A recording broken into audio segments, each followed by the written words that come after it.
evening. Welcome to State of Business on our television. I'm Ashinsani Veerasinghe. Let's have a look at the headlines first.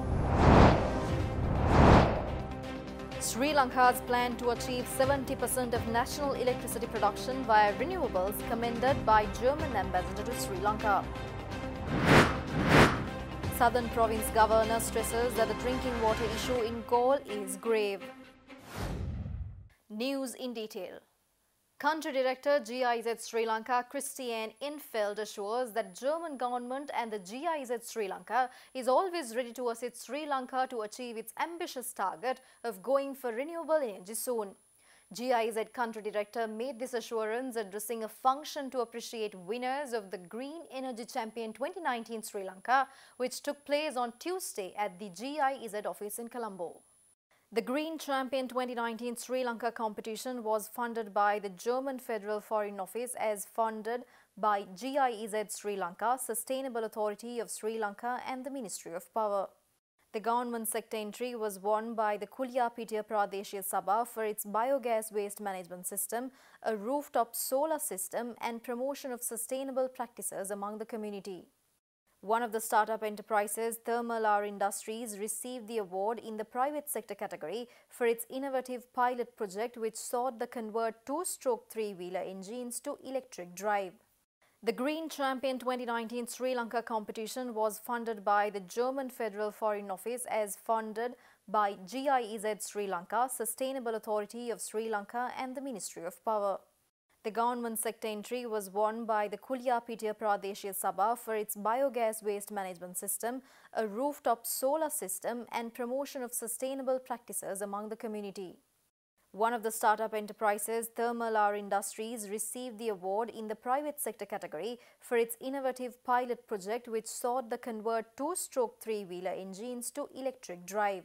Meanwhile, Sabaragamuwa Janatha Padanama emerged the winner in the community-based organisation sector for increasing the hydroelectricity to power the local Kithul industry and installing a solar power rooftop system to a nearby school for electricity generation. We are very happy to be able to support with the Green Energy Champion to this trend and assist the Sri Lankan government in its ambitious goals in the sector. On the one hand, by providing better access to information on renewable energy sources, and also individual ways to save energy in our daily lives. At the same time, the Green Energy Champion competition supports innovative concepts for green energy solutions. Newly appointed German ambassador to Sri Lanka, Holger Sobe, commended the Sri Lanka's plan on achieving 70% of the national electricity production through renewables by the end of 2030. The German ambassador to Sri Lanka made these observations addressing the function to award certificates and prizes to the winners of the Green Energy Champion 2019 Sri Lanka competition at the GIZ office in Colombo on Tuesday. In Germany, the renewable energies share of power supply rose by over 5 percentage points last year to an all-time high of 46%. But I can assure you, we in Germany, we will not stop at 46%. The German government actually is aiming for renewables to provide 65% of Germany's power mix by the end of the year 2030. And still, there remains a lot to be done, also in Germany. And there remains a lot to be learned. We are not only keen to export our experience in renewable energy, we would also like to learn from other countries, partners, such as Sri Lanka. Just recently, the Sri Lankan government re-emphasized its ongoing commitment to promote renewable energies. The government has made this a top priority, which is commendable and very much appreciated. Sri Lanka aims at achieving 70% of the national electricity production through renewables by the end of 2030. Thus, Sri Lanka's goal is even more ambitious than Germany's, because we are striving for 65% and you want to have it 70%.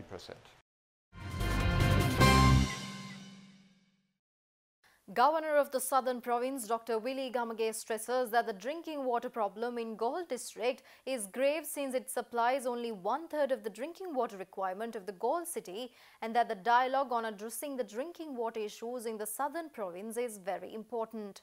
He made these observations when the Public Utilities Commission of Sri Lanka and the designated regulator for water services successfully conducted the public consultation program on water issues and solutions in the Southern Province last week.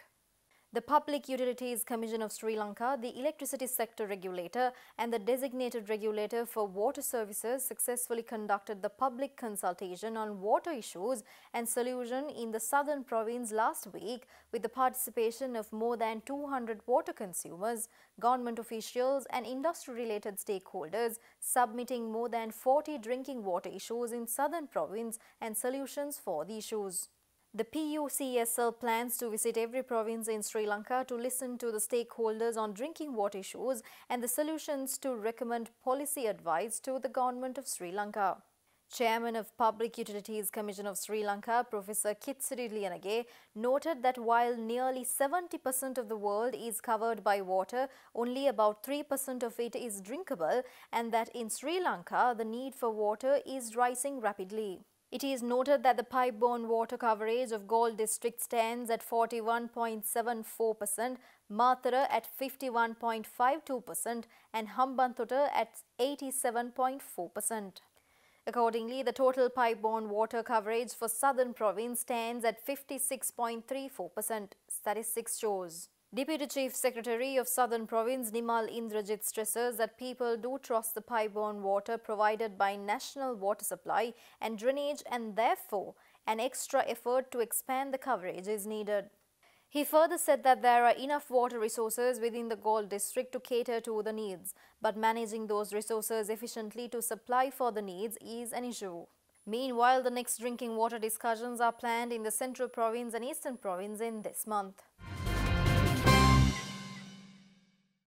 Stay tuned for more news after this short break.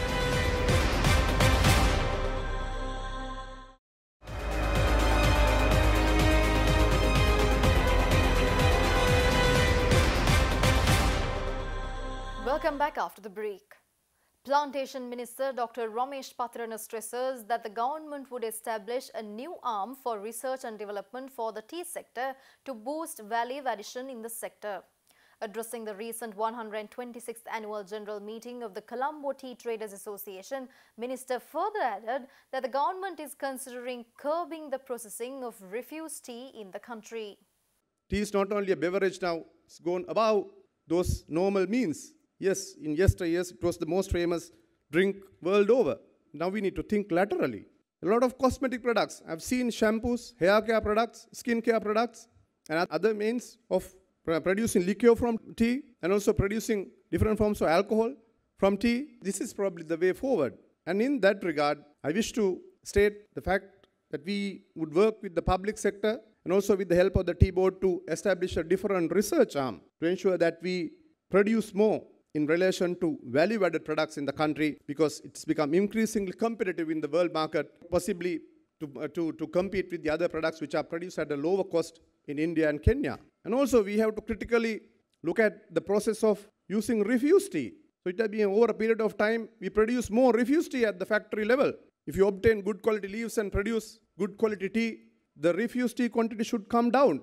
And we know that. I've seen to my own eyes the way they produce and they process refuse tea. It's a shame. It has brought down the name of Ceylon tea to a very low and unacceptable level. We are in consultation with these agencies to relook at, re-engineer, revisit these scenarios and see whether we really need to go ahead with processing of this refuse tea.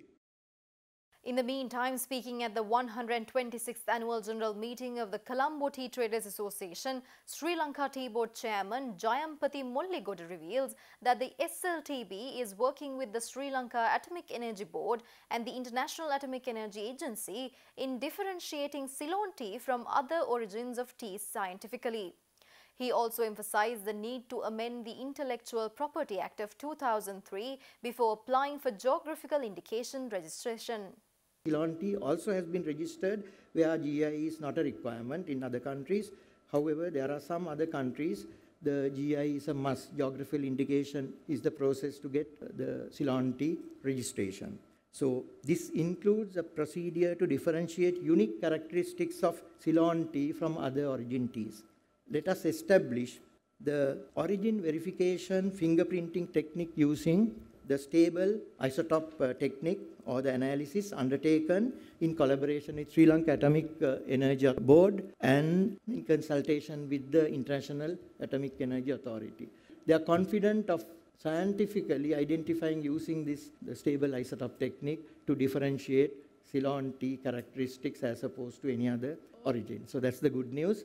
It takes time, it doesn't matter, because once we do that, we intend applying for the registration after amending the Intellectual Property Law of 2003 just to get home registration. That may not be applicable in some other countries, but like EU is non-committal, they are not insisting, but there are some of the other important countries like Russia and all insisting there has to be a home registration. Unfortunately, the Intellectual Property Act does not provide. So at the moment, the Director Intellectual Property NIPO is in the process of preparing the draft documents, and we want to add few things, and with the assistance from the ministry, we can get that law amended. Sri Lanka Cricket announces that the two brands coming under My Cola Beverages Private Limited, namely Crystal and Life, as the official bottled drinking water partner of the Sri Lanka Cricket, with the ceremony of the signing and exchanging of the 3-year agreement held in Colombo recently. My Cola's latest entry comes in addition to its existing partnership with SLC, where the beverage firm acts as the official carbonated beverages partner of Sri Lanka Cricket. Under the agreement with SLC, My Cola Beverages will have the exclusive bottled drinking water availability rights within each stadium and match locations during the term, which shall include the right to engage in the sale and distribution of bottled water to the general public. This is also apart from making a significant investment towards the promotion of the game of cricket in Sri Lanka. We are partnering My Cola Beverages Limited for the second time within matter of just a few months. It is indeed a privilege and pleasure not only to establish another partnership, but to further consolidate this existing partnership with My Cola, and we eagerly look forward to very cordial and very fruitful relationship where both parties would mutually benefit out of this partnership. My Cola's Crystal and Life becomes the official bottled drinking water partner of Sri Lanka Cricket. We are indeed happy that a Sri Lankan firm has once again come forward during these difficult times.